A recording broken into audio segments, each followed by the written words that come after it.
Well, good night to everyone. Tonight is a wonderful night. We are going to have a very, very interactive discussion this evening. And I want to see those comments on the comment section. I want to see you commenting there. I want to see whether you're agreeing with me or you don't agree with us when we're going to be having our little discourse this afternoon or this evening, as a matter of fact. You notice I'm always excited when I'm on here, but it's good to be with you again on another episode of Advancing the Cause. And tonight we're saying, um, what is it? You thought you knew? We thought we knew. We thought we knew. I thought I knew. You thought you knew. And so many others who were thinking that they know. And so let me start off first by saying good night to all of our friends. Those in Barbados, those in St. Kitts. We have our folks there in Switzerland. We have our folks in Turkey, in the US, New Jersey in particular. We have in New York. We have folks watching us all the way from Georgia. Big Auntie, good night to you. Big up yourself. You know who you are. Good night to all of you. Look, we're not going to talk too much, but we want to extend birthday wishes to those who would have celebrated their birthdays during this week. Happy, happy birthday to you, and I'm trusting that all is well. Miss Alicock, good night to you. Gail, good night to you. Dunsford Jeffrey, good night to you. Sharon Griffith, good night to you. Everybody, beloved Jackson, good night to you too. Hey, we got a good thing going tonight. Tessa, good night to you. It's good to have you here. Call up your friends in Florida and tell them we're on. Corinne Day, good night to you as well.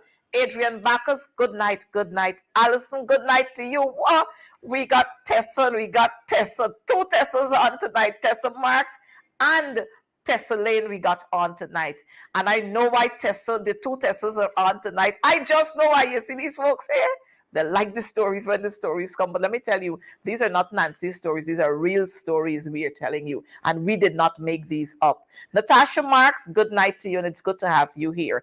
And so let me also extend condolences to those who've lost loved ones during this week. I know quite a few persons who've lost loved ones, especially to the Patterson's family. Let me say, extend our heartfelt condolences to you on the loss of your brother. We pray that God will grant you the strength you need to continue to go on.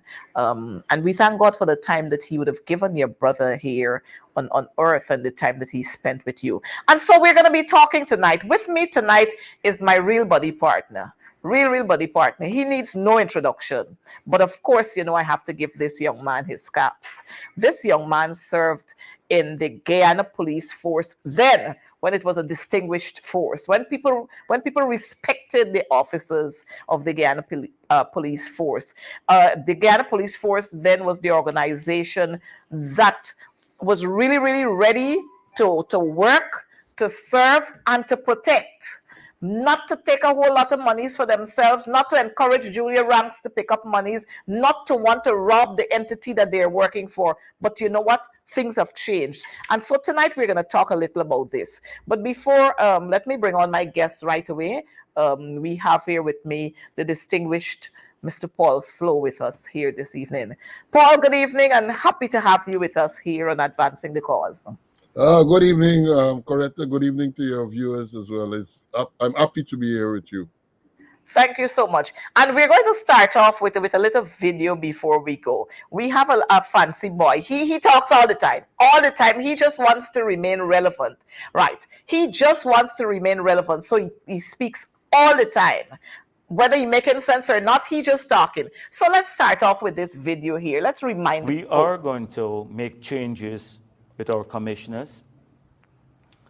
We are going to argue for several changes at GCOM. First of all, we believe that Surge Valley does not have what it takes to deliver free and fair elections. And this is since the last election? Yes, we believe that he has succumbed to pressure, that he has allowed this institution to act in a partisan manner, and he is in charge.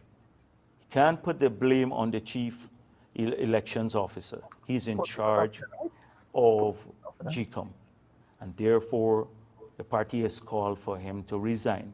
But further to that, we need to make sure that the list is cleaned up so that people, the abuse that we had, where when you had sympathetic presiding officers to the opposition, allowing people who should not have voted to vote because they had extra ballots for people who had migrated and were or are dead in the polling stations, that if you have a new clean list, that will minimize that happening because they would not have the ballots in the polling station. Secondly, we need enhanced biometrics, because when some presiding officers said, like we had some cases in Victoria, this is Mr. X, just looking at the photo, and the polling agent from the party sits across the room or is in a hostile area, is afraid to object, they allowed a number of people to vote who should not have voted. But if you have biometrics, enhanced biometrics outside of just a photo ID, it could minimize that happening. We are going to push for electronic voting. Now, you have a system where you can do both. You can vote in the machine, and then it gives you, when you finish voting with the machine with enhanced biometrics, it emits a small paper which shows a ballot, which shows how you voted, which you can then, like some systems have this method, which you can then put in the ballot box. Well, I just needed to remind you. You see, this man does talk all the time. He don't even remember some of the things he's saying. And so he was speaking then as the leader of the opposition. He's now a vice president. And the man mouth switch around. Paul, Paul, you remember this guy here? I remember the face, but I'm not know when you hear these things, one is left to wonder. We are left to wonder. And that is why we have to make sure that these things are repeated as often as possible to remind people what was the position then and what is the position now. Paul, we got a real thing happening here. The hottest selling cake right now. Yes, MP Nima Flobes, Guyanese all need a clean voters list and biometrics, and that's what we want. It's the same thing Javier wanted then, but his mouth has changed at this time. And so, Paul, we got a hot cake selling right now. But before we go to the hot cake, I want us to look at some of what we had there. We're talking here about the Guyana Police Force, and you're going to tell us about the Guyana Police Force. I know we have let's talk about the Commissioner of Police that we had there before. Let's look at some of those distinguished gentlemen, and we got a few undistinguished, if there's a word like that, in the list. Tonight is the pre to Diwali, so we might have some new words coming out. Irfan Ali always create new words, so forgive me if I create a new one tonight. We have these men who served as Commissioner of Police: Felix Austin, Carl Austin, Henry Fraser. And by the way, Henry Fraser, he was my great uncle. We had Lloyd Barker, Balram Raghuveer, Laurie Lewis. We had Floyd McDonald, no relation to me, Winston Felix, Henry Green. We had Brummel. We had Silal. Who else we had? Paul, you can tell us who else. But let's look at these men. Look at the faces of these men, some of these men that we're seeing there. Viewers, I'm sure you can see without a doubt intelligence, commitment to serve with distinction, and persons who are dedicated to upholding the good name of the Guyana Police Force. Look at the faces of these men there. Paul, you want to share a comment on this? Well, yeah, when I joined in 1973, it was for a brief period. Carl Austin, he died, I think, the same year. And then the other, he was succeeded by Henry Fraser. Then, as you said, we had, after Fraser, we had Lloyd Barker, Balram Raghuveer, Laurie Lewis, all distinguished people who were well educated and were well respected. But we have reached the stage now where we have people at the helm of the force who are not respected and who are not educated, and and and who are alleged to be involved in all type of criminal acts. And it's very sad to see where the force has gone. And I have said repeatedly is that this is what perhaps the government wants, because they're the ones who put them there. And despite all that is happening, you can see, notwithstanding what is going on now in the police force, where that the government, that the president and guilty share, they want to confirm Clifton Aiken as the commissioner of police, even though he has passed the age of retirement and even though he's unqualified for the job. So that is what they want, and they're going to force that on the Guyanese people. And it's really, really sad because it is destroying the image of the Guyana police force. It is destroying the image of the country. It is demoralizing to the other ranks who are hardworking and dedicated. So that is that. We are in a very sad, sad state in Guyana and with the Guyana police force. Well, Paul, I am tempted to say the Guyana political force, because when we roll back to a couple of years and recognize what was happening in the Guyana police force, we can without a doubt conclude that the name has changed to the Guyana political force. I remember talking to my late uncle, Henry Fraser. And he talked so much about the Guyana police force and how much he wanted to join the police force because of the respect that persons had for the Guyana police force. And so he was saying then you had to be of a particular stature in society. When you applied to go to the Guyana police force, then they had a team who went out there to do a survey on you to find out about your character. Do we still have that happening now? Well, I don't know. But if they still have what we call background check and all of that, it's not working, because as we can see, all kind of people are recruited into the force. Only yesterday, I think it was last evening, it is reported that 2 ranks are to be charged with abduction and robbery. 2 police ranks where they are alleged to have abducted this man from Giffland Mall, the car wash there, and then robbed him of $9.5 million. And this is not an isolated incident. Some of us might have been shocked to learn last week, or before the last now, because it was before the last Friday, when the Attorney General Chambers, in challenging the application for Assistant Commissioner Calvin Buttas to leave the country, revealed for the first time that he has 240 cases pending against him. And then we would have seen last Thursday, he appeared before the magistrate, and 30 of those charges were read to him. He was placed on $6.2 million bail. And to make matter even worse, and to embarrass the country and the force even more, the man appeared in his uniform to answer to 30 criminal charges. So there you have, you have an assistant commissioner. Look, you thought you knew. You thought you knew that a couple of things can't happen, wouldn't happen. You thought you knew. I thought I knew. We thought we knew that police officers were there to serve and to protect, not to get involved in all kind of skullduggery. But again, we thought we knew. But Paul, let me take you a little over into a couple of years.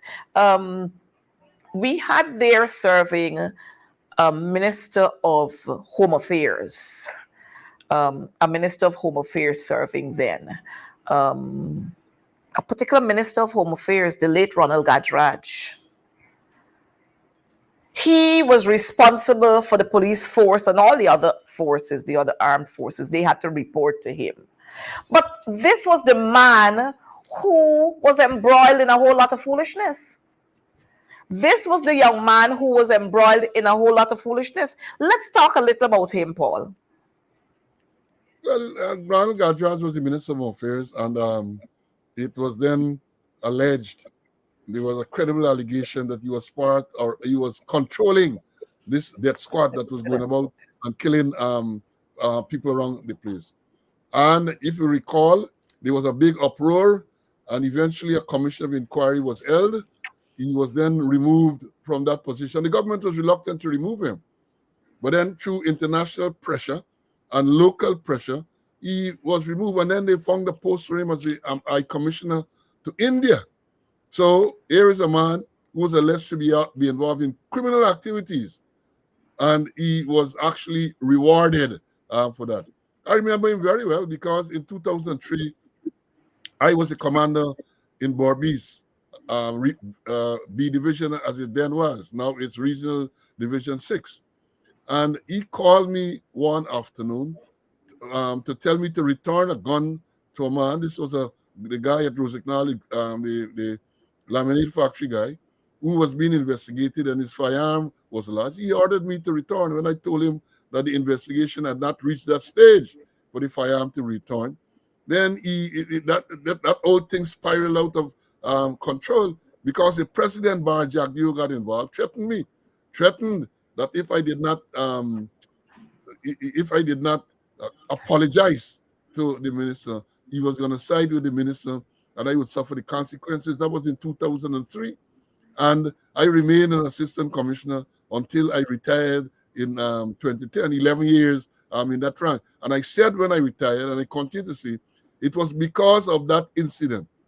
It was because of that incident, Bharat Jagdeo decided that he was going to spite me. And what they did, because of that, I believe the force suffered tremendously. Because not only did he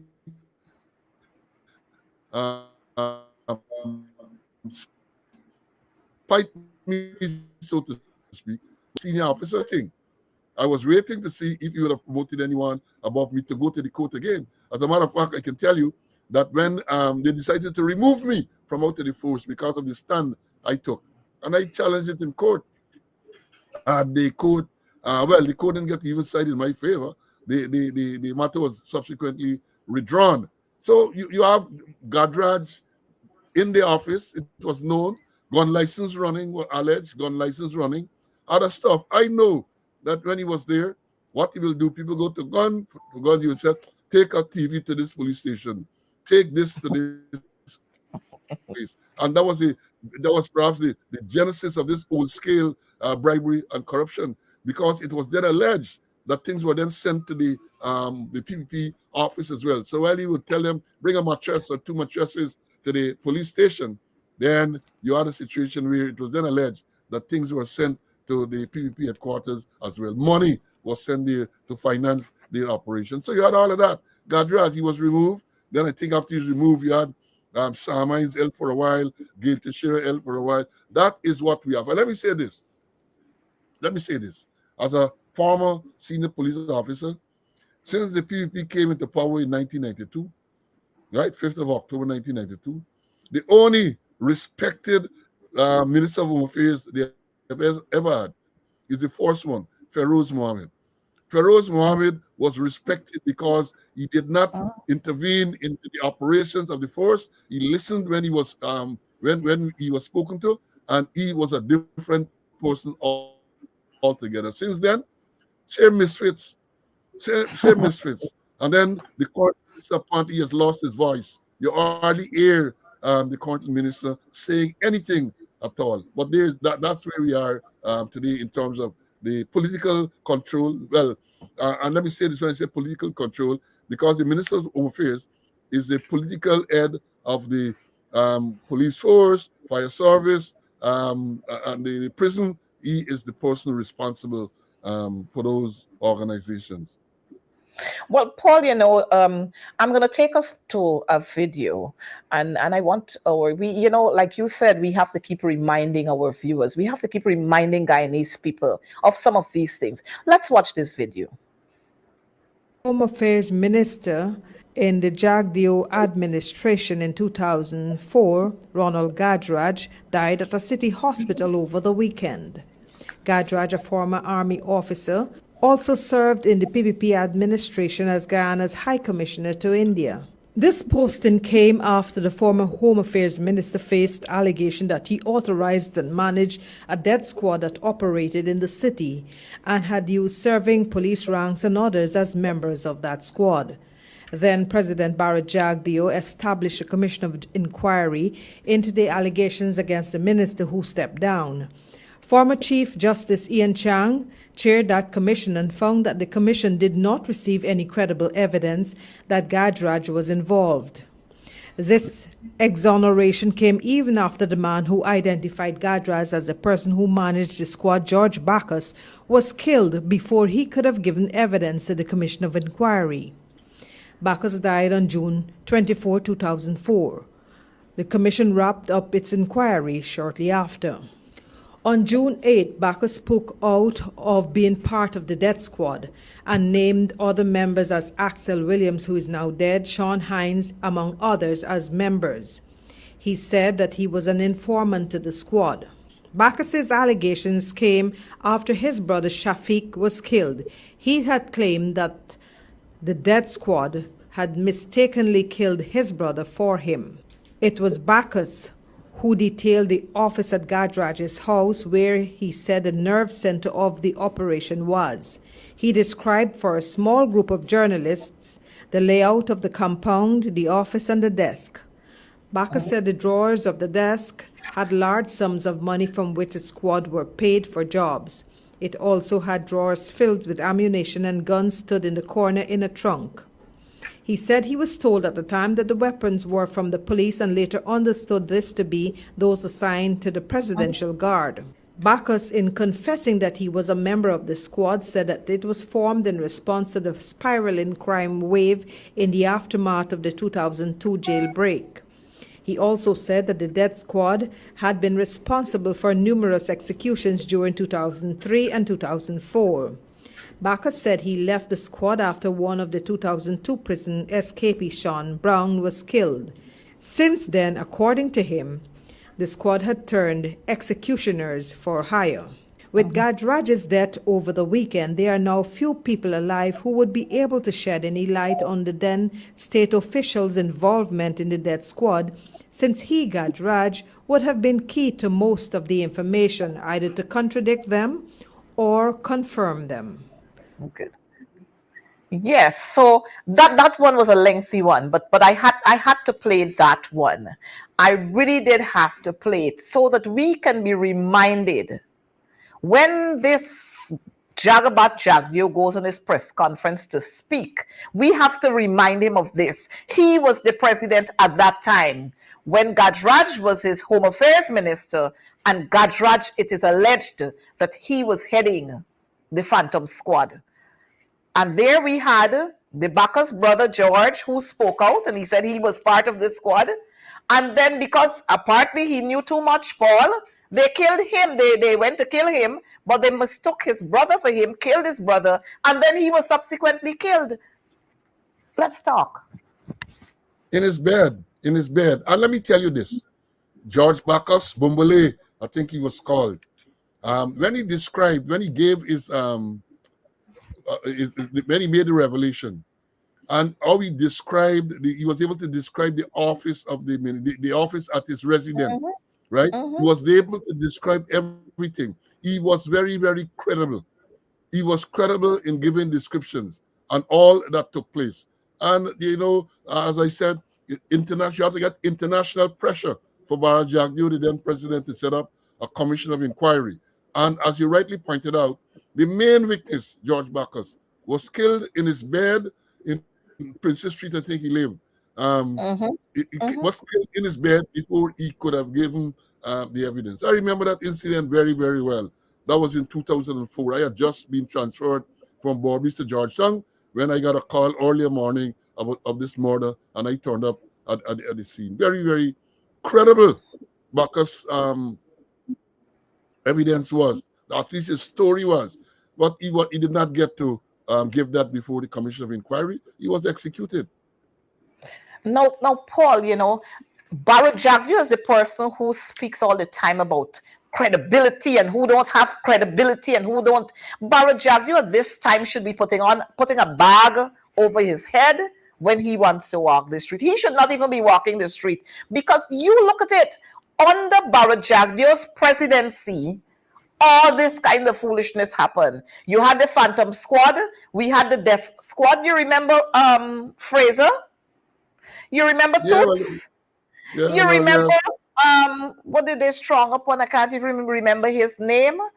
All these guys were part of this squad, and that's Mirai and all of them, and that squad reigned terror in Guyana. That was the squad that when your son was going, even if he had to step on the bridge, you were there looking at him because you were fearful that your son wouldn't return home. And so, viewers, you have to remember when Jaguar, they come out there to tell you that they care and they love you, they must tell us why Shaka Blair was killed. They must tell us about the jailbreak. Jaguar is disgraceful. He doesn't have any credibility. They must tell us what about Gajraj when the criminals were living right next to Gajraj. Paul, you remember that? Yep, right next to him is where the nest of the criminals was. And then there was an allegation that he was renting the house for them, and why he had allowed Dale Moore and them to break out of prison because they had some arrangement with them, but then it went haywire. I'm not sure if that is credible, but that was the talk out there. And so when I hear Jaguar sitting at his press conference with his mouth corner white and all kind of thing and talking, oh, Paul Slowe, and that one Coretta McDonald, I sometimes wonder whether this man, there's a saying that says, who the gods wishes to destroy, they first make them mad. Jaguar is mad at this time. I am convinced that Jaguar is mad at this time. Because if we were to play some of the tapes and you listen to what Jaguar was saying back then when he was president, when he served as opposition leader, and what he is saying now, something got to be wrong with that man. Paul, I know I have a lot of footages, a lot of videos for us to look at tonight, so we can comment on them. Let's play this other one. I can't take that. I can't live with that.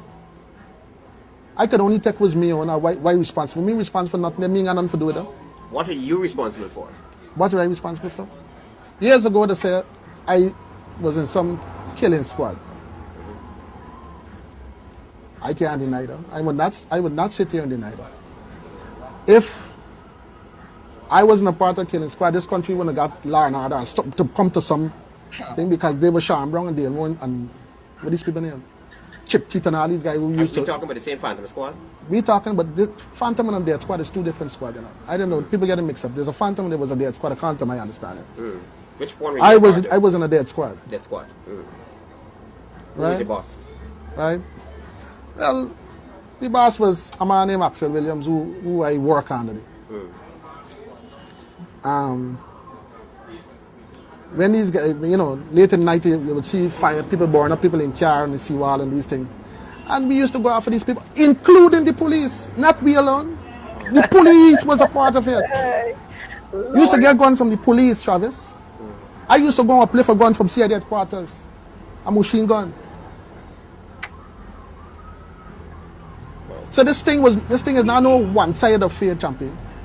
Feel well, this thing is I operating for me on, I mean Axel Williams operating for me on.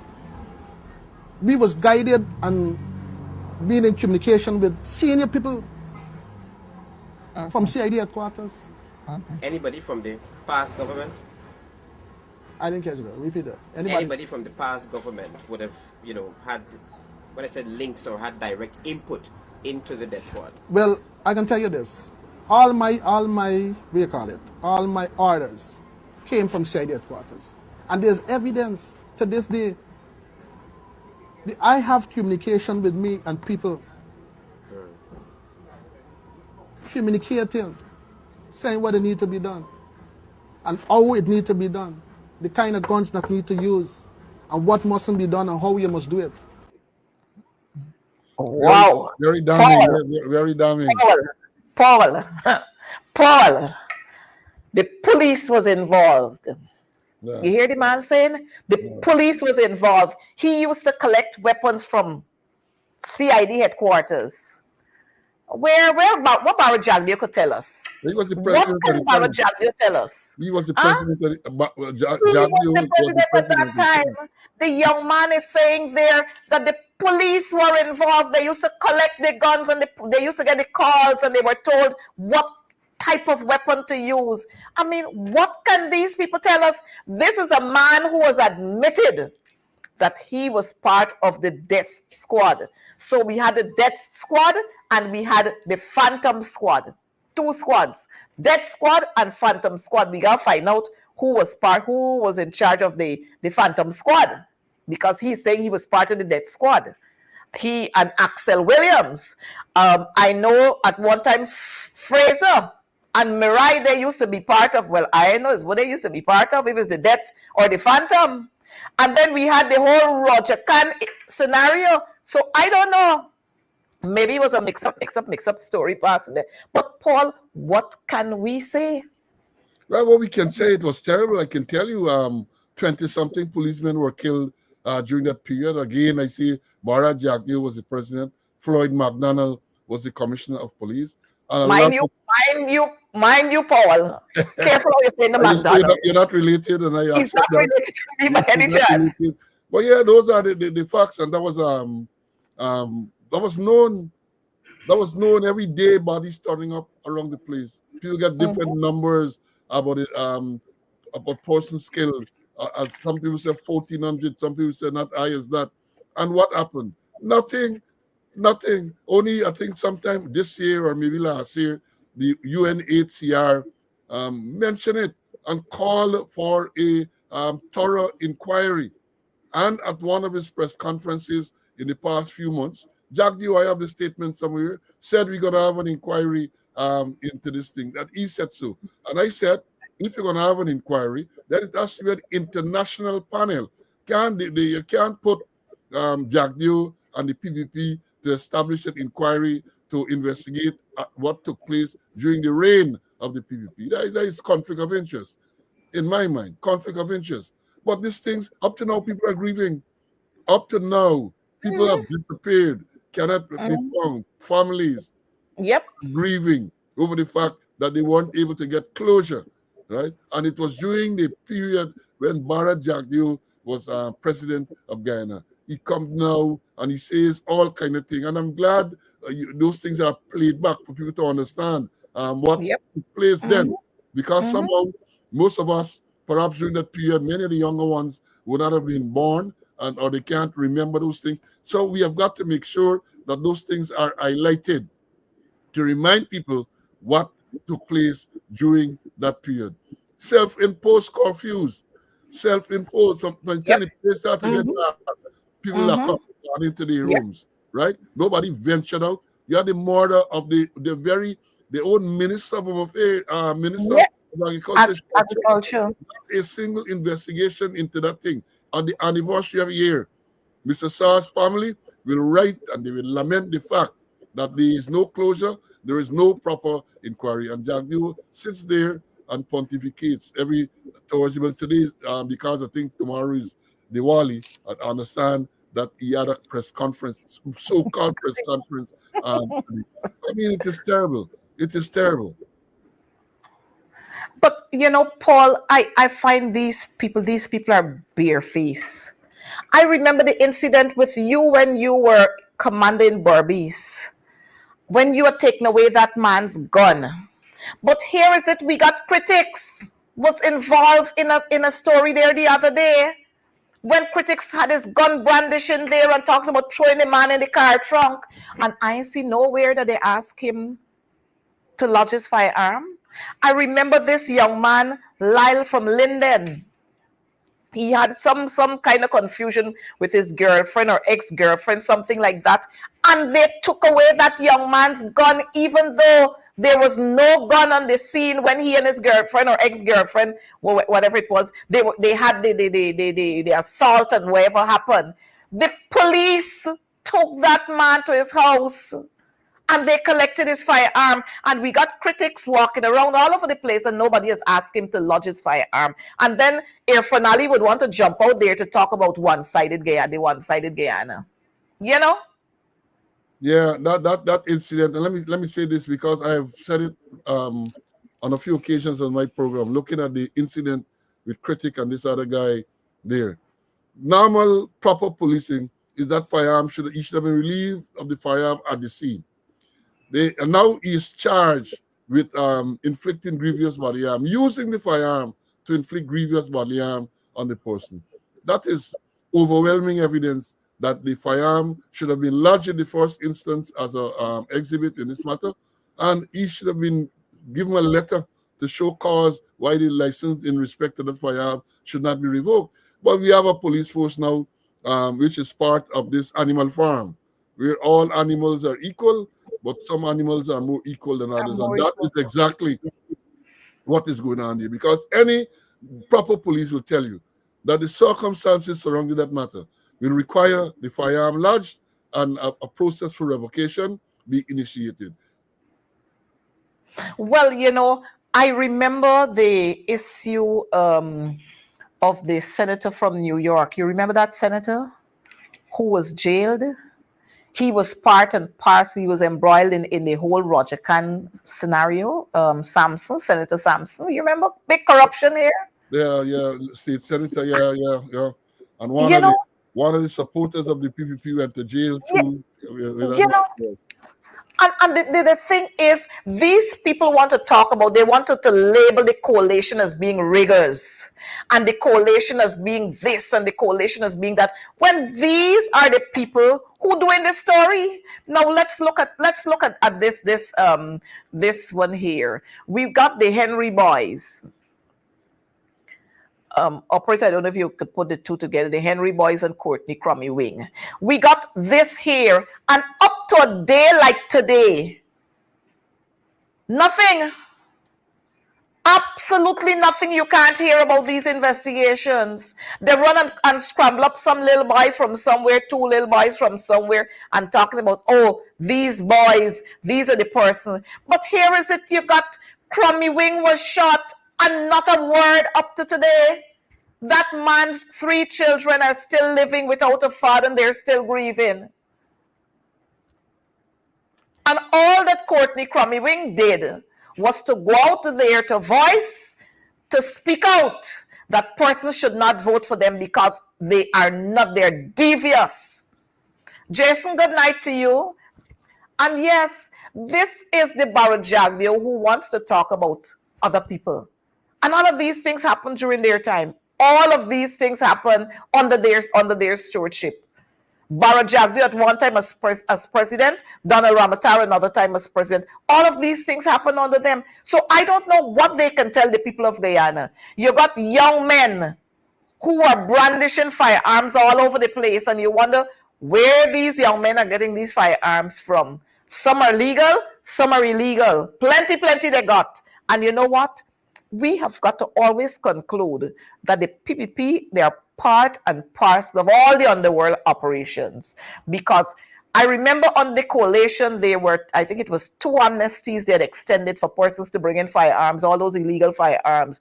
Have you ever heard the PPP doing something like that? Well, yes, let me say, Robeson said if you got an illegal firearm, put it in a bag and throw it in the police compound. So that is how they decide to deal with it. Ben, a few months ago, advised people that if you have an illegal firearm, put it in a bag and throw it over the fence. That is what he said. But in respect of the 2 matters you mentioned there, the Henry boys and Crummy Wing, Crummy Wing was killed first. Crummy Wing used to be there protesting in front of the Anil Nandalal's office in Carmichael Street, calling on him to resign over some statements that he's alleged to have made. And then he moved from there and he went to Diamond when he was shot and killed. I know that, both I know Kwame McCoy was investigated in that matter as a suspect in that matter. The Attorney General too might have been it was alleged that he might have had a part to play in that, right? Those allegations were there. The Grey Boy, someone came up, something Rodrigue Grey Boy, was charged for Crummy Wing murder. But it was clear that even if he was the shooter, that he was not the mastermind, he was not the person. That was clear. So up to now, that mystery has not been unraveled. Then we had the Henry boys. I think someone was charged there too. And 2 boys, I think, were charged. And again, it seems to be they were just the scapegoat. They were not the real culprits. And that thing stressed out Absolutely the so. family. That the boy's mother, the boy's mother died, and it was the whole thing because they were Both mothers, arrested. They got, both oh mothers my are God. dead. Both mothers are dead. Yeah, and the brother, I think of one of them, was Is arrested and charged. incarcerated, And yes. it's a real sad story. And you know, let me say this, because following that incident, following the killing of these two boys, remember the people on the West Coast Barbies came out and they protested. At the time, Edmund Cooper, was the senior officer in charge of that division. And these people, right, ropes men, I could call his name because the evidence is there. Ropes men, same Calvin Brutus, right? They put Cooper through hell on the 24th day of December 2020. Ropes men sent a message to Nigel Appy that he wants Cooper and others charged. In Cooper's case, they said that he was to be charged criminally with dereliction of duty because he did not do enough to get those protesters off the road, right? Brutus is the one who wrote the letter to Cooper. And the Chief Justice found that to be unusual and wrong because she asked a question in court. How is it that Brutus is writing to his rivals because he and Cooper are the same rank, and he's writing to Cooper to tell Cooper that he's been investigated? And then at the end of the day, when the Chief Justice finally ruled in that matter on the 28th of June 2021, she said that she found Brutus to be self-serving. And what did they do? They kept him there. And I said the evidence was there a long time now about the conduct of this officer. They kept him there. Now he is Mr. 240. Well, a 30 with 210 to come if you want to be current. But Paul, we come into that part of it. But this boy Brutus, it seems as if this boy was an upstart a long time ago. The boy was encouraged, man. The boy was encouraged. It brings me to the point of now we're here, where you served as the chairman of the Police Service Commission. But before we go to that, I just want to play, I just want our viewers to see this little clip there, since you mentioned a name that was called during when Courtney was killed. Let's have that little clip there operated. The one with the British Virgin, US Virgin Islands. A name is very, very popular there, and I want us to just see, I want our viewers to just see what is shared here. This is the Virgin Islands stop list. These persons whose names are listed there are persons who cannot enter that territory again, and this happened in 2010.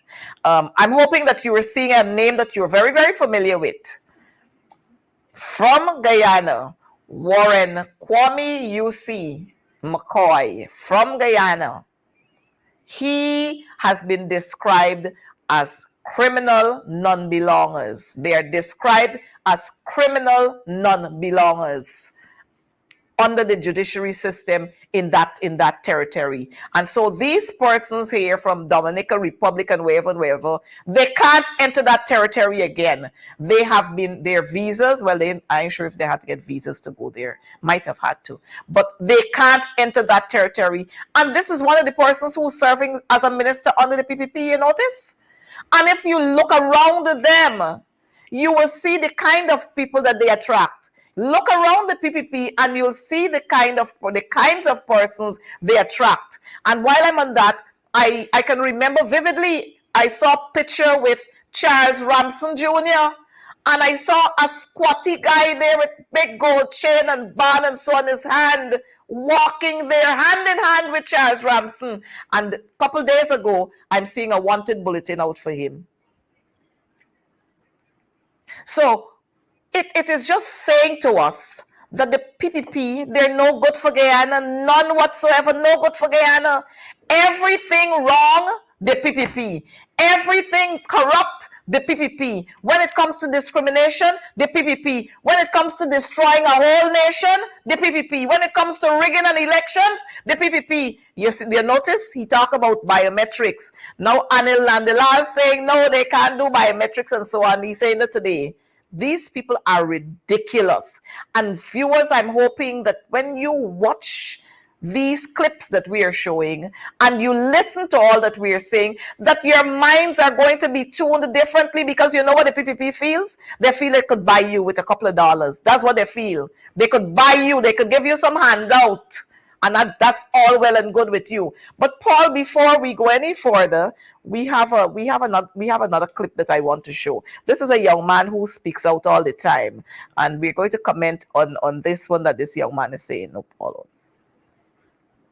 We're going to comment on what this young man is saying. Why is it that this major drug bust over the weekend, Robesman said, is the biggest land drug bust ever in the history of Guyana? A major drug bust. 4,400 kilograms of cocaine, that's it, right? Drug bust. And I observed immediately that the Guyana police force was not involved. A major drug bust. And they're talking about law enforcement authority. They're talking about, according to what they're saying, I'm going to play the video just now. What they're saying, KANU, the Custom and Anti-Narcotics Unit, KANU, was involved. The Guyana Defense Force Special Forces Brigade was involved. The DA, the Drug Enforcement Authority or agency, whatever it is from the U.S., was involved. The Guyana Police Force blanked out of this major operation. Paul, let's comment on that. Well, Let's that is a massive slap in the face of the police force and Guyana. Massive slap. And more than that, let me add to what I was played there.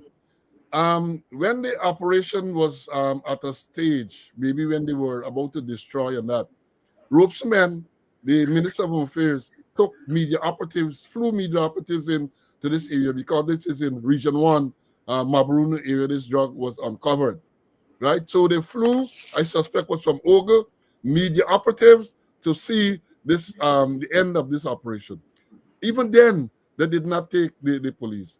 Even at that stage, when the thing was already discovered and uncovered, right? And they were wrapping up the operation, so to speak, to destroy this cocaine. Not a single police.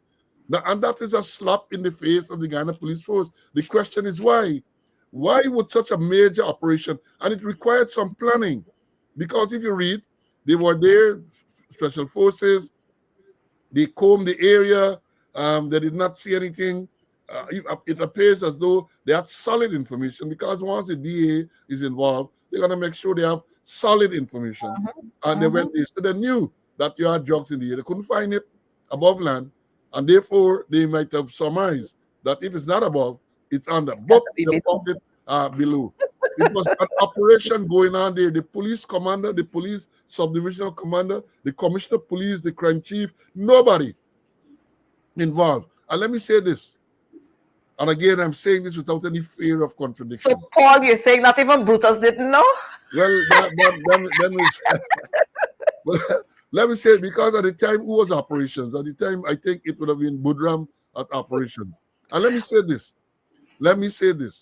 The fact that such an operation could have been conducted, right, with the involvement of DA, and the police were not involved, is because they would have been told to keep the police out. And the only way they would have been able to do so is because they had information, right, which they believe if the police were involved or informed, they might have compromised. The operation might have been compromised. That is my conclusion. As a major slap in the face. And despite all of that, Gil Teixeira tells us that Ikin is the best thing since sliced bread. That's what Gil Teixeira tells us. Oh my God. Paul, I don't understand. The police force was kept out of it, kept completely out of it. And yet people got the gumption to tell us that Clifton Hickins must be appointed commissioner of police. Mind you, this man passed 55 a long time ago. I don't know which law they're invoking here. I just don't know which law they're invoking. And so I am looking at myself here as a head teacher who would have retired,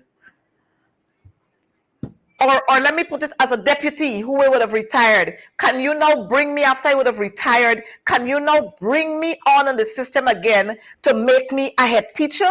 It can't happen.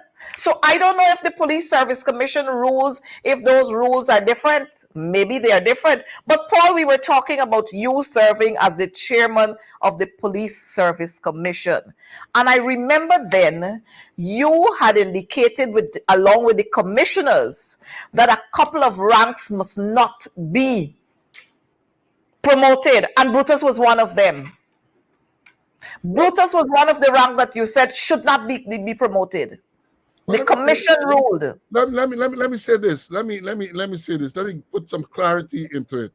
Now, I was the chairman of the Police Service Commission. We were sworn in. I was sworn in along with the other members on the 9th day of August, 2021. According to the Constitution, the Service Commission life runs for 3 years. Very shortly after the government came into office, so let me give you a nice timeline.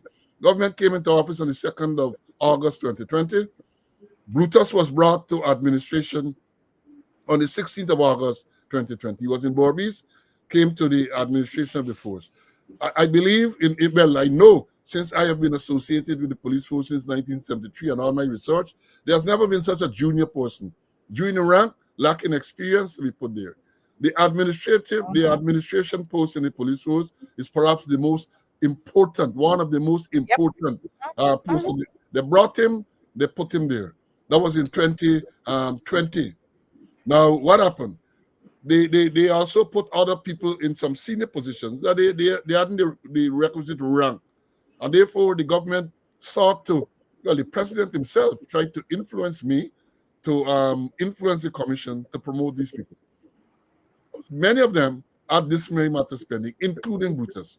This was brought to the attention of the president, right? Because he wanted to know why some people are not promoted. And I explained to him, this was a meeting that took place at the office of the president. I explained to him, we have criteria. In some cases, you have to pass the appropriate qualifying examination. If you have a disciplinary matter pending, there's a bar to being considered for promotion until the matter is ended. I told him that. That was on the 16th of September 2020, right?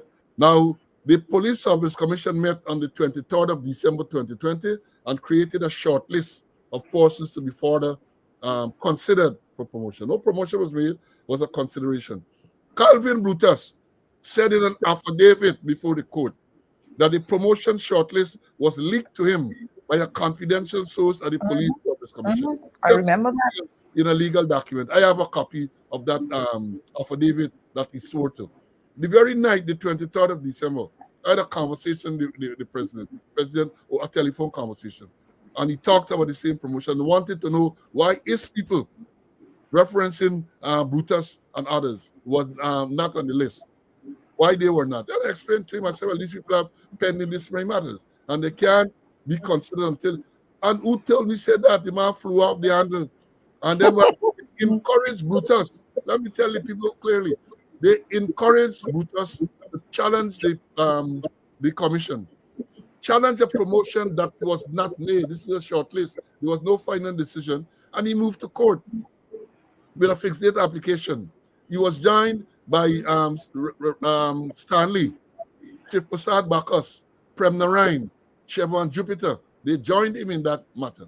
And the matter dragged, right? And you know, one of the egregious things that we found on this list, in that on the same list that they sent to the Police Service Commission, signed by Calvin Brutus, they said that I have the list, I have the names of the people. They named, I think, 14 ranks who should not be promoted because they have pending disciplinary matters. That was the explanatory note.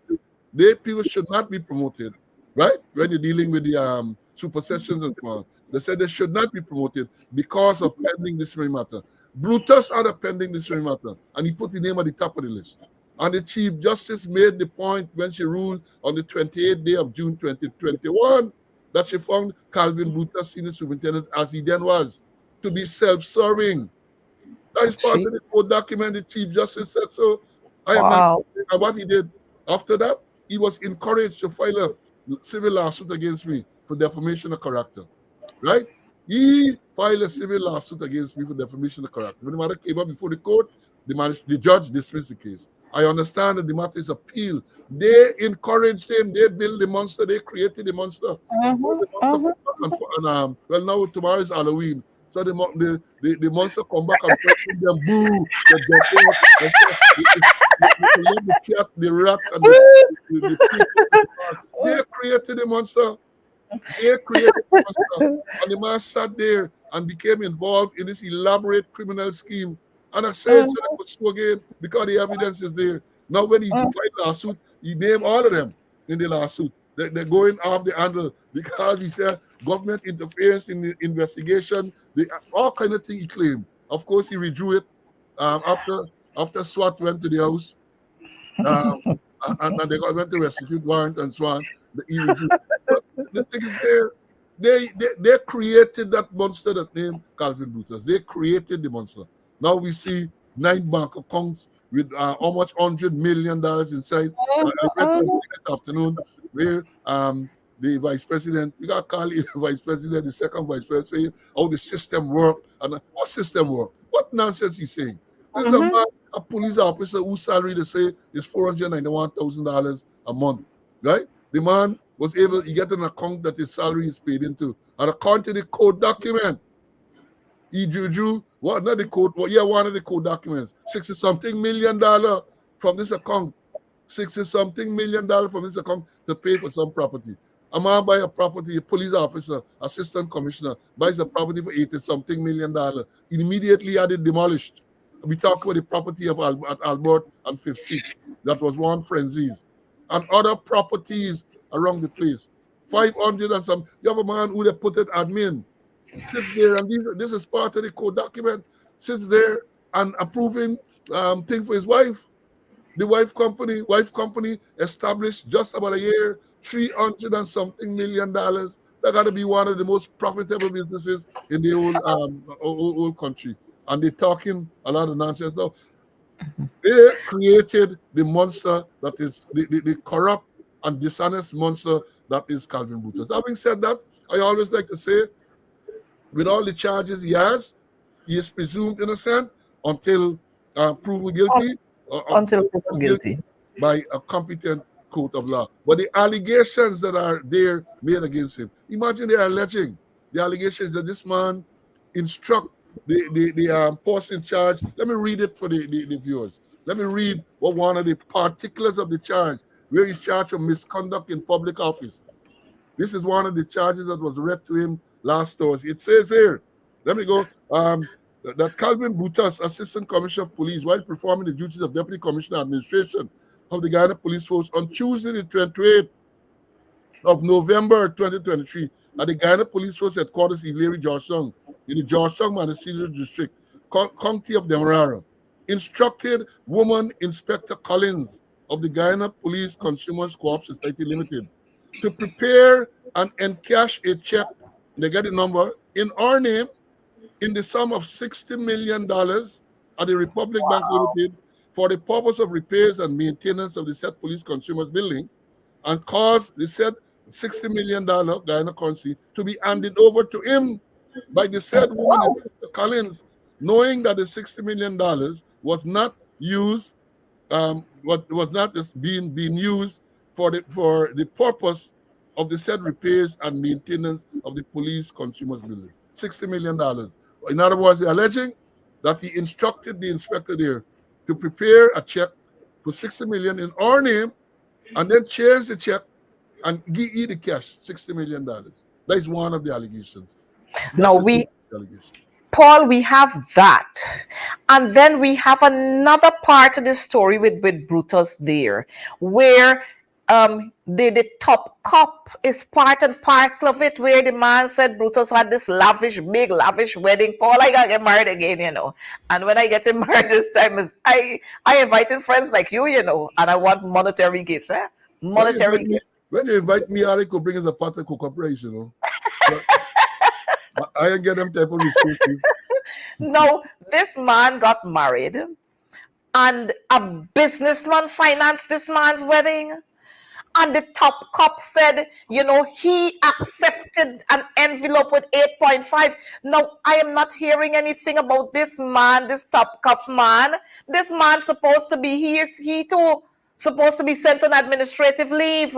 What happened? We just talked about the one from Mabaruma there. I ain't hearing nothing happening to him. He was not sent on any administrative leave. But I figure Brutus probably know too much stories. So we can turn the heat on him. But this guy Brutus, he a little bright and he ain't plenty bright. Because if you're going to be doing these kinds of business, as a matter of fact, let me say, I had some talks with some police ranks and so, and they said, Miss McDonald is greedy, the man greedy. That's why he there. He greedy.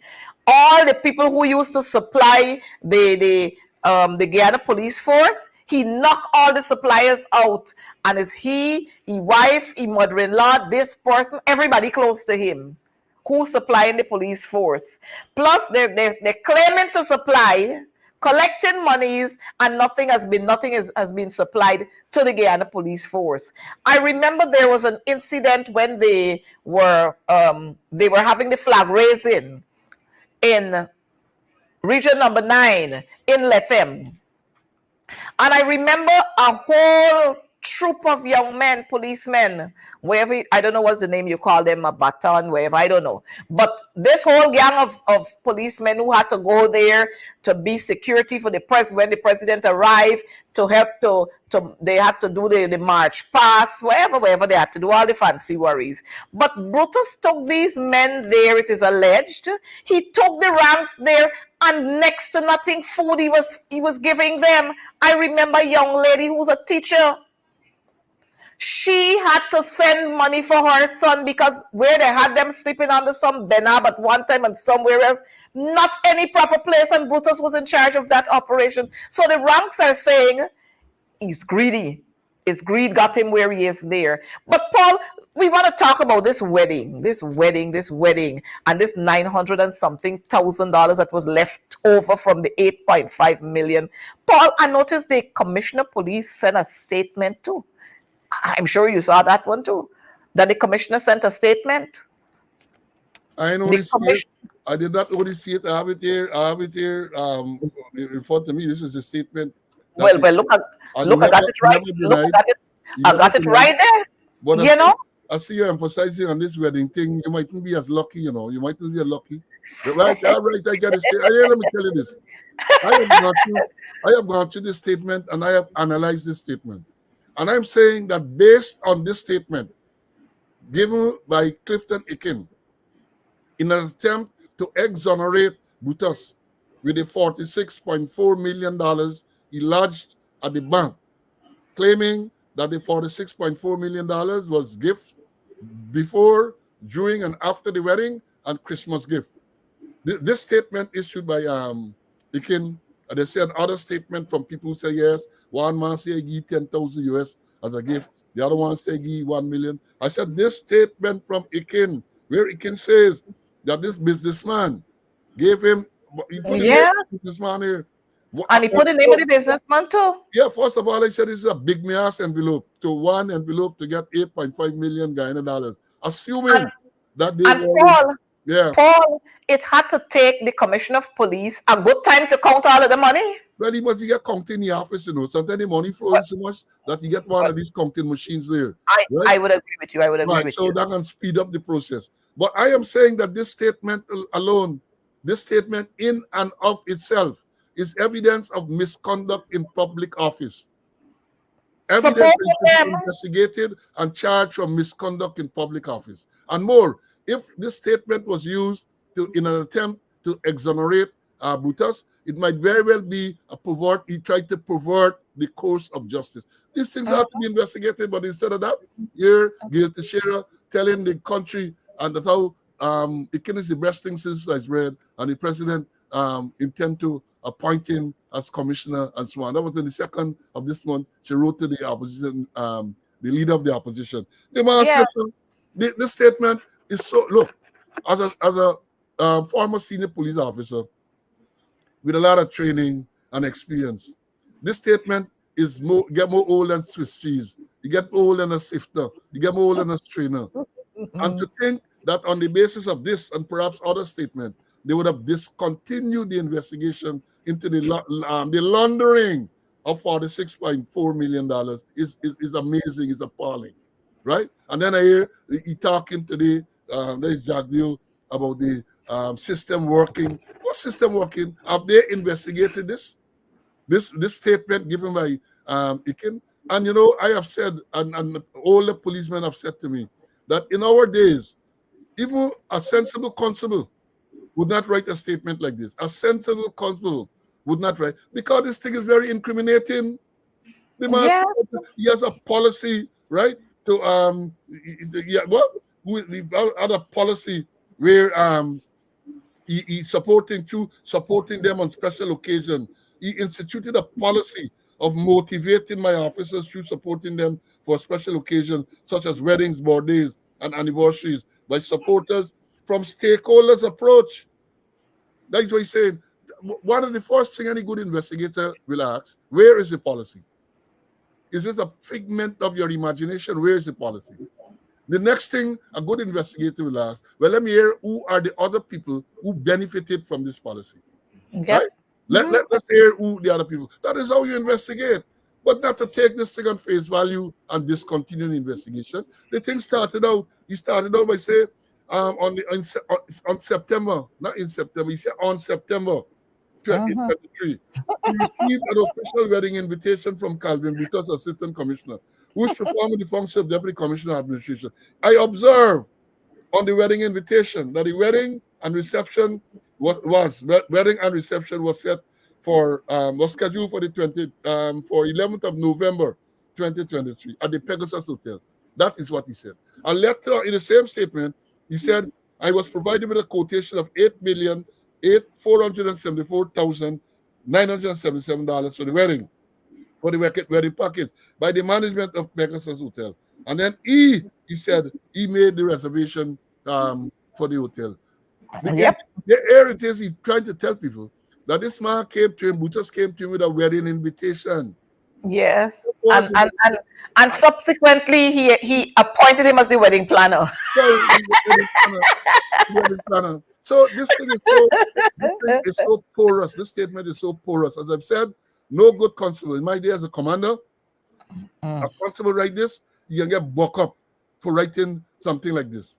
Right? He's gonna be berated. So Paul, this shows you the level of intelligence of the Commissioner of Police. This speaks to his level of intelligence. Or lack thereof. Well, both are too. You know, this speaks to his level of intelligence, because if you are the Commissioner of Police, you ought to know that if you write something like this, you're pulling yourself in, you're exposing a businessman, and you're attempting to cover somebody, but you're implicating them as well. So I don't know who advised him. I don't know if the police force have legal advisors. But that is a problem you have. That's part of the problem in the police force and in the government. If anyone advises him at all, they have people who are advising, who know the ass from the ass. We have a national security advisor. When last have we heard from him? We have an advisor. When last I checked, there was an advisor to the Minister of Home Affairs by the name of Harry Gill.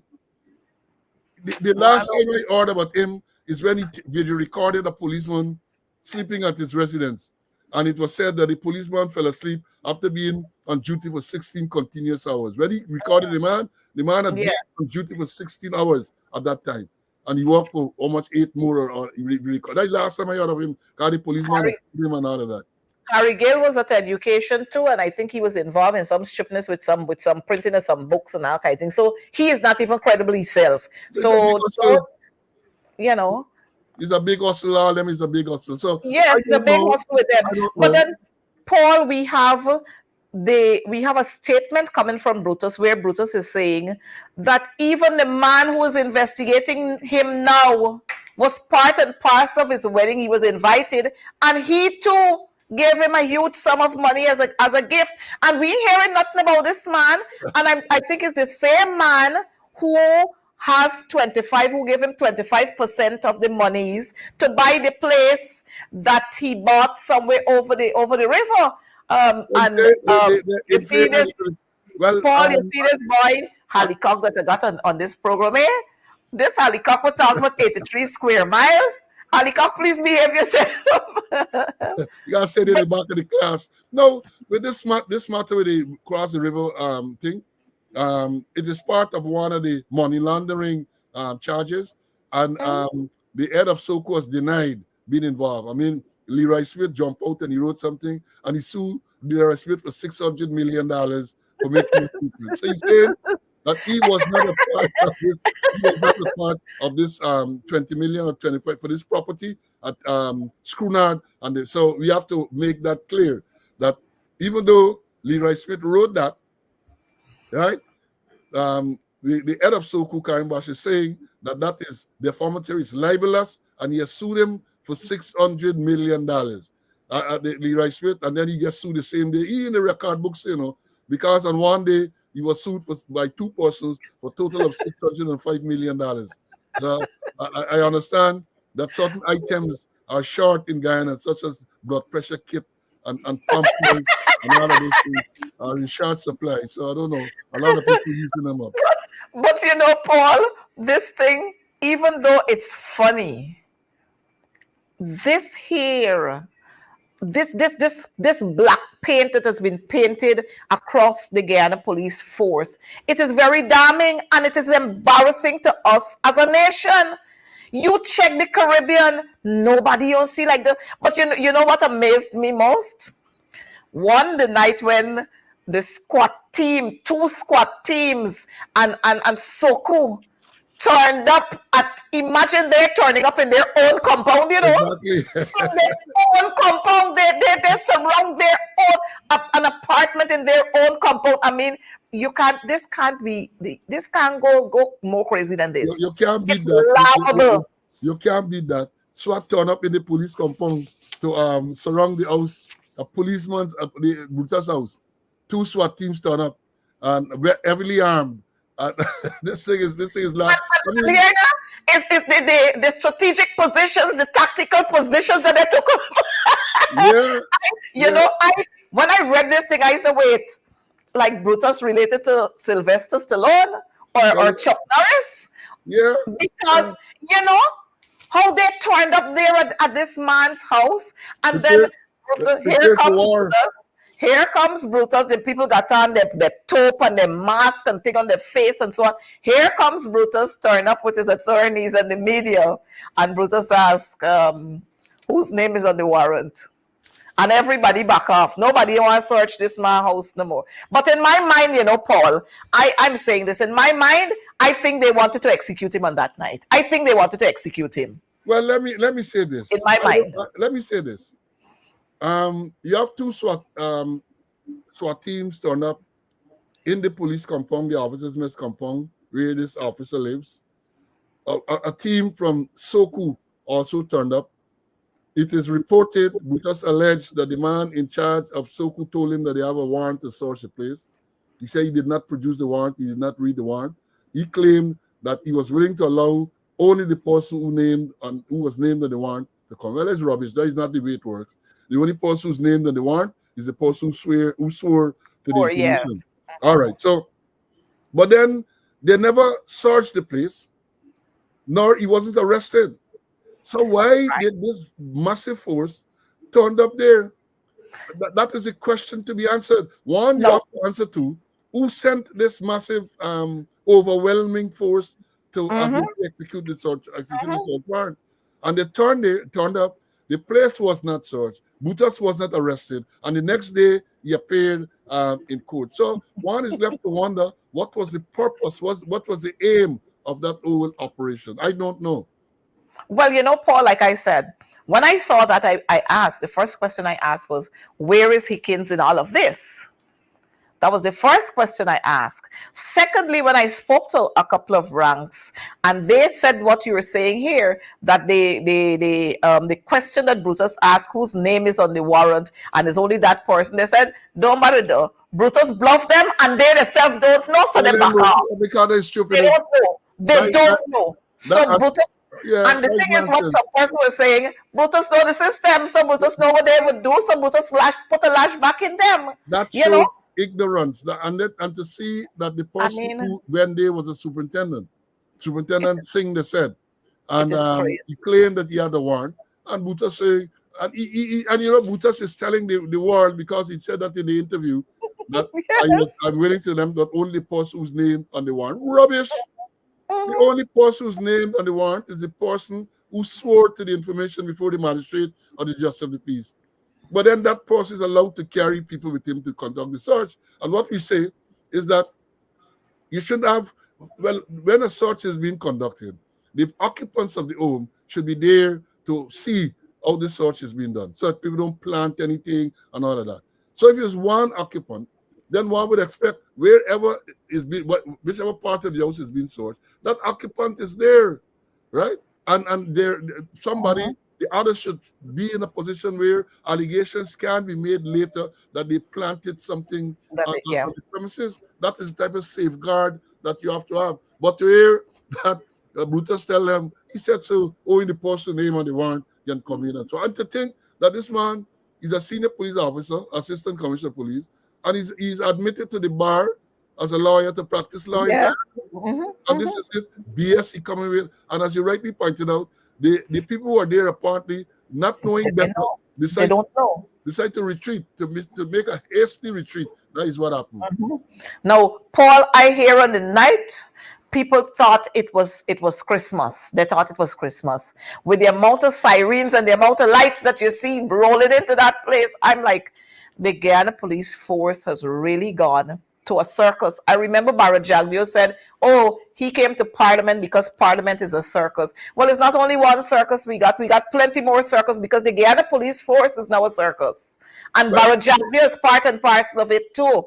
And you know, the thing is, we have some dedicated and committed ranks who are serving in the police force. But you know what? This kind of paint is painting all of them. All yes, of them this paint. And it yes, is demoralizing those who are willing and ready to work to yes. protect and serve. Correct. When we say the statement by Jagyu in terms of Parliament, you see, you all got to understand. I did statement analysis. Said that Parliament is a circus. Yeah, and then what he did not say, what he did not read, that he being the circus master came there to make sure that the retinue was complete. He did. Y'all didn't understand the part, but that is what he Well, was saying. no, but we said that to him because when he came and when he made that remark, we said, yes, the circus master now come. Well, The yes, circus master now that come. would have been the appropriate You response. know, But this thing, and the thing, it is so disgusting, and this is just the way all of them behave. Look, Priya Manichan, when she is talking stupidness, she's spelling wrong on Facebook. When she is spelling wrong on Facebook, she says she's jumping on horse with a dress. I mean, it's disgusting. Before she talk, she ready to talk about how many schools they built. But she's not talking about the forged results that they're giving the teachers at CPC. She's talking about that. That's what I want her to talk about. And we got an issue coming up, and I'm waiting for Priya Manik Chand. Priya Manik Chand should talk about all of those education officers, those teachers that they're pulling out of school, who don't have the qualification to become head teachers, education officers, but they're making them education officers.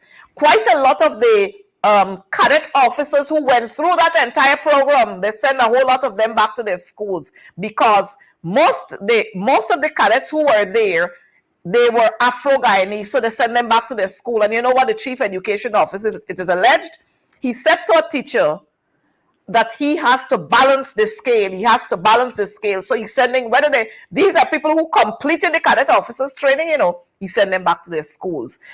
If you look at the way Charles Ramsden operated, just the other day we had the issue with him and Mr. Thumb. If you look at the way Edgil is operating, if you look at the way Indar is operating, if you look at the way Vindi is operating with the pension books where they can't find and photocopied pension books, all of them corrupt. They ain't got not one that is good among the set. Not even Gail Teixeira. All of them corrupt. Every single one of them. And then Barajaglio jumps off there to talk a bundle of stupidness. But again, Paul, we've got to get down to serious business. We cannot allow the PPP to continue to make the police force a political one.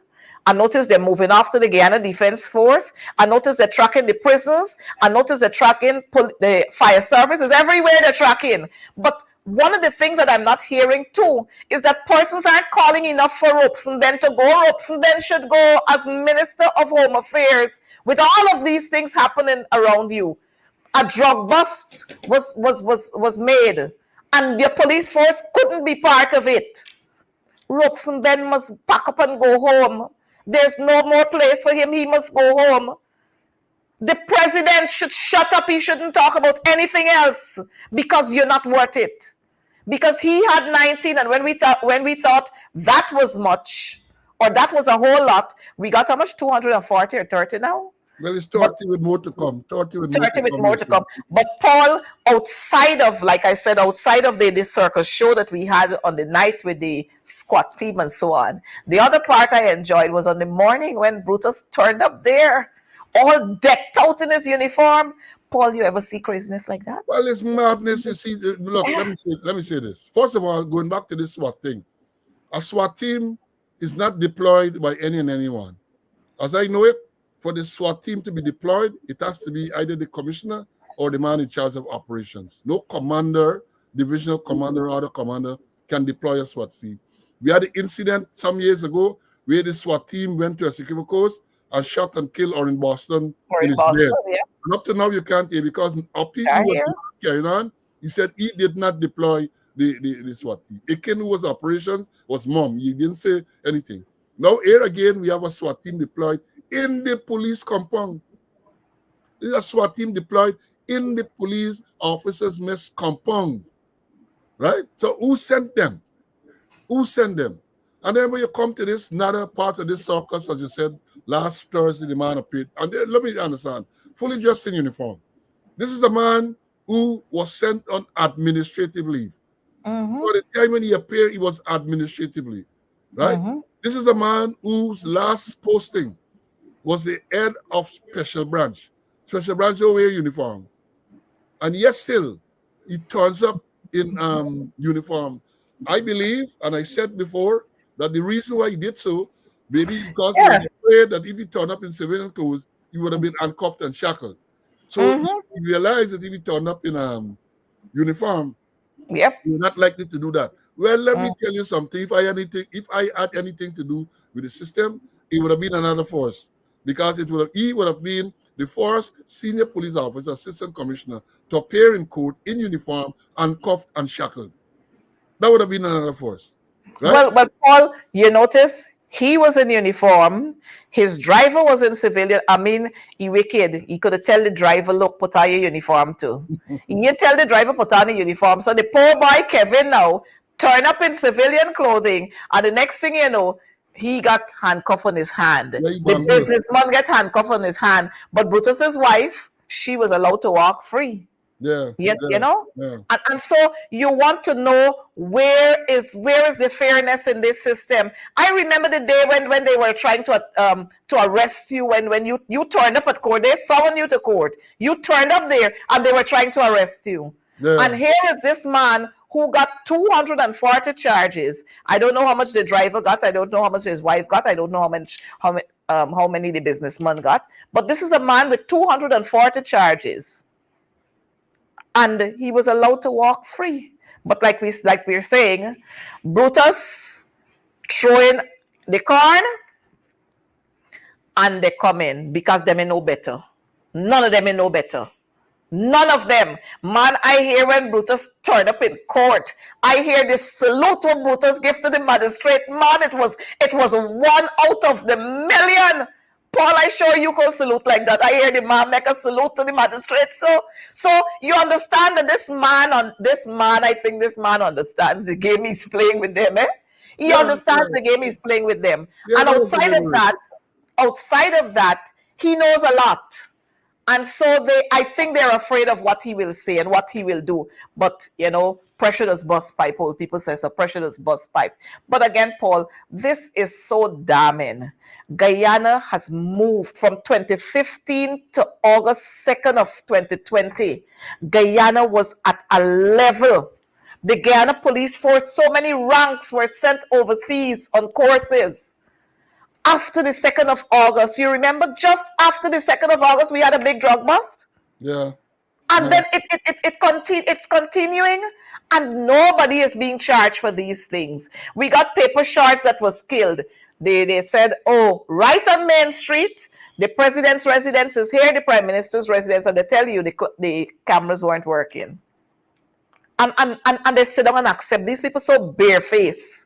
They could come out with them kind of statements and the cameras weren't working, so they don't know who killed paper shards. Ronald Waddle was shot and killed.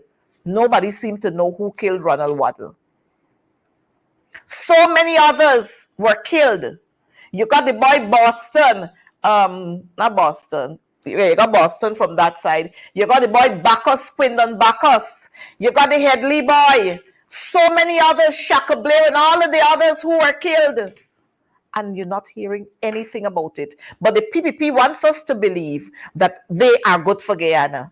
Good, which part of them good for Guyana? Even the 100,000 that they're saying that they're supposed to give you, all kind of stories going around. So I'm going to play another video. Operator, let's play this video. I think this young lady here, I think this young lady is going to talk about what we want here. But it's Morning, crazy. guys. Last night I was watching the news, right? And Mr. Barry Jagdio was on a topic. But I heard him say we have to do away with latrine toilets in the country. Oh, Lord, this is a So different thing. I'm addressing this to Mr. Barry Jagdio. How are we going to do away with latrine toilets in the country when a lot of people is living on dams? A lot of people doesn't have a proper place to build a home. And when they go into housing, you guys have us waiting 5-6 years. By the time you apply, you don't even sometimes look. That was the latrine girl and the people living on the dam. But again, these were the kinds of monsters that Barry Jagdio and them created. You remember when they were telling the people, go and squat anywhere, go and squat anywhere. I remember when Anil told the people on the west coast of Berbice there, the land that belonged to the Lewises and the McPhersons. And so he tell them, go squat, go and take up the land, go and take up the land. But this is the madness with the Guyana Police Force. Now, when the Guyana Police Force is supposed to operate as a force that is there to protect and serve, look what they did. Look what they did there. Look what they did to this young man there. Look what they did here. Yes, so this is Brother Rondell and his father. And they're coming out to Mabrone Police Station here now. He was put on bail. How much money were you put on bail, Brother Rondell? $20,000 bail. And what was the reason for you to be put on bail? Court. You had to go to court for what? Playing music. Playing music in church. For playing keyboard. Brother Rondell, can you please come? What did the officer say to you? I have to go to court because of playing music for church and giving God the praise and thanks. Yes, sir.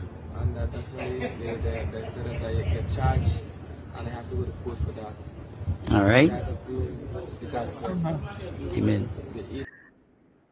Right, so we have moved from Brutus, we moved from Hickins, we moved from Karimbash, we moved from Watts, we moved from all of them. Now look where they end up at the church. They are arresting the guy who's playing the Casio. Paul, you ever hear anything like don't that? be surprised. The commander there at the time of this incident is Ramana, the same man who arrested the lawyer at Soku headquarters for advising our Tamika Clark. Oh, advising our client not to give a statement. He arrested her. So he's the same man who came to the Georgetown Court compound to arrest me when I turned up on the 15th of October 2021.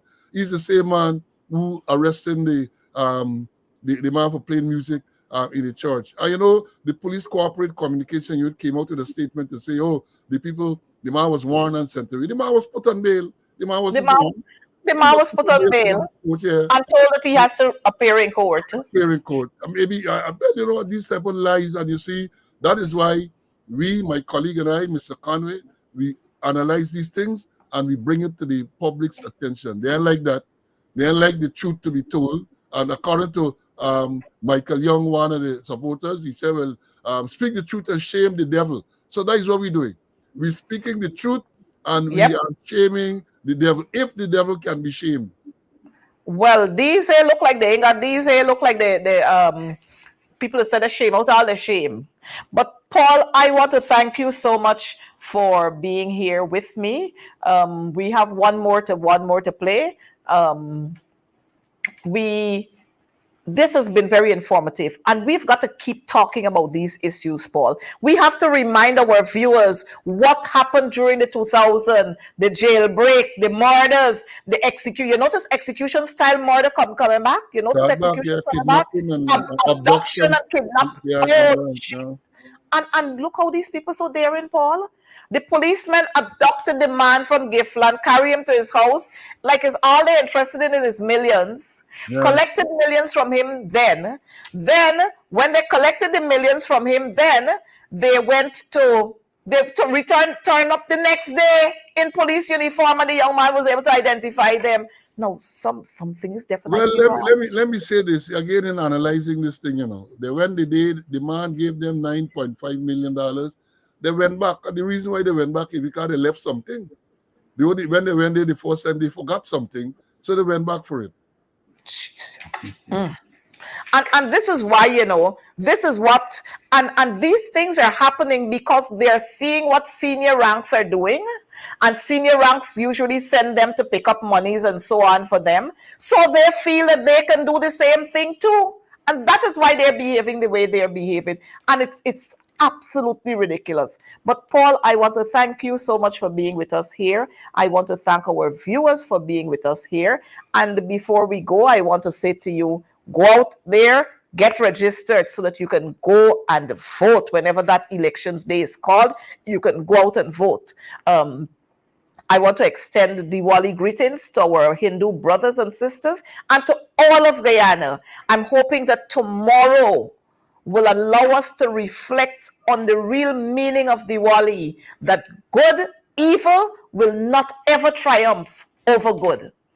Paul, again, I want to thank you. But before we go, let's just look at this clip because I'm not hearing anything. And so let's just look at what is happening here, Paul and viewers. Let's look at what is happening here because we need to talk about this.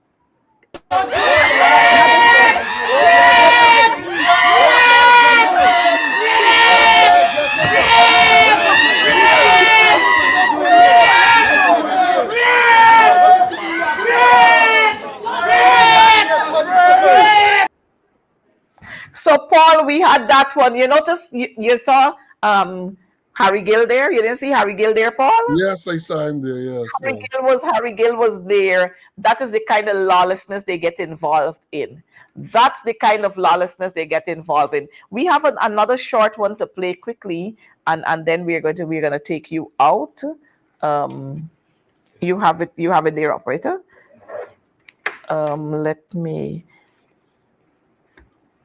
Let me just send this one while we talk. But it's crazy.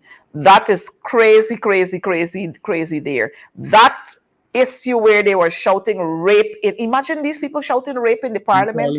With hundreds of people. Parliament, they shouting rape. No wonder Jagdeo could say, that the parliament is a circus because they have made it a circus. Nobody else. They have made it a circus. And it's so disgusting. I know that we have gone into somewhat of my brother Sherrod's time, but we just want to show one last clip before we take our leave. And Paul, it's always good to have you on.